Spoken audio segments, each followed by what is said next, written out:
નમો લક્ષ્મી યોજના સરકાર દ્વારા નમો લક્ષ્મી યોજના બહાર પાડવામાં આવી છે। નમસ્કાર દોસ્તો, હું છું નયન।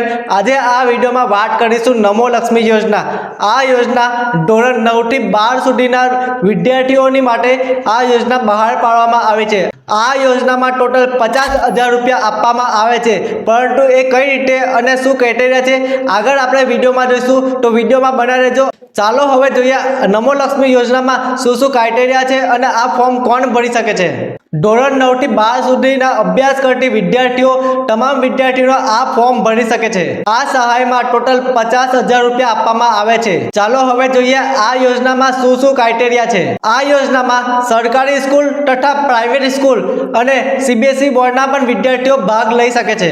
આ યોજનામાં ફોર્મ ભરવા માટે ધોરણ 8 પાસ હોવું જરૂરી છે અને મનમાં એક સવાલ હશે કે હું ધોરણ 10 માં છું તો કઈ રીતે ફોર્મ ભરી શકું। આ યોજના તો 9 થી 12 માટે છે, તો કઈ વાંધો નહીં, ધોરણ 10 માં પણ અભ્યાસ કરતા હશે તો પણ આ યોજનામાં લાભ લઈ શકે છે। આ યોજનામાં લાભ લેવા માટે કુટુંબની આવક 6 લાખ કરતા ઓછી હોવી જરૂરી છે। આ યોજનામાં સીધા 50,000 રૂપિયા નહીં મળે।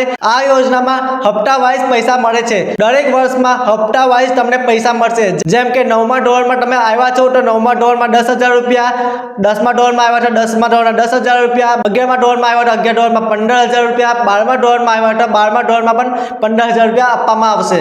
આ યોજનામાં ક્રાઇટેરિયા છે, જો તમે 10 પાસ કરેલો છે તો આ યોજના તમારી 11મા ધોરણમાં ચાલુ રહેશે અને જો તમે 10 ફેલ થાવ તો આ યોજના બંધ થઈ જવાની શક્યતા છે। જ્યારે પણ તમે ટ્રાયલ આપીને 10 પાસ કરશો ત્યારે આ યોજના ફરી ચાલુ થઈ જશે।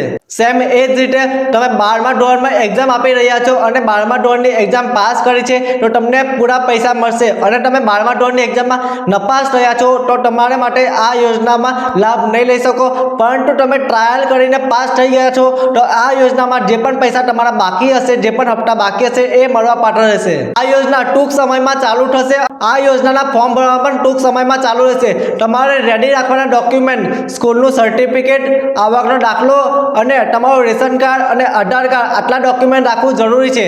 અને જે વિદ્યાર્થીઓનું બેંકમાં અકાઉન્ટ નથી એ અકાઉન્ટ ખોલાવી નાખે અને આ પૈસા એમના માતાના અકાઉન્ટમાં આવે છે તો માતાનું અકાઉન્ટ ના આવે તો એમના માતાનું અકાઉન્ટ પણ ઓપન કરી રાખે। આવા ઇન્ફોર્મેશન વિડીયો માટે અમારી ચેનલને સબસ્ક્રાઇબ કરજો, જેથી કરીને આવી યોજનાઓ અને આવી ટિપ્સ અને ટેકનિકલની વિડીયો ચેનલને સબસ્ક્રાઇબ કરીને રાખજો। આપણી કમેન્ટ બોક્સ ઓપન છે, હું દરેકને રિપ્લાય આપું છું, તો આપણી કમેન્ટ બોક્સમાં એકવાર કમેન્ટ કરજો જેથી કરીને સહકાર મળે।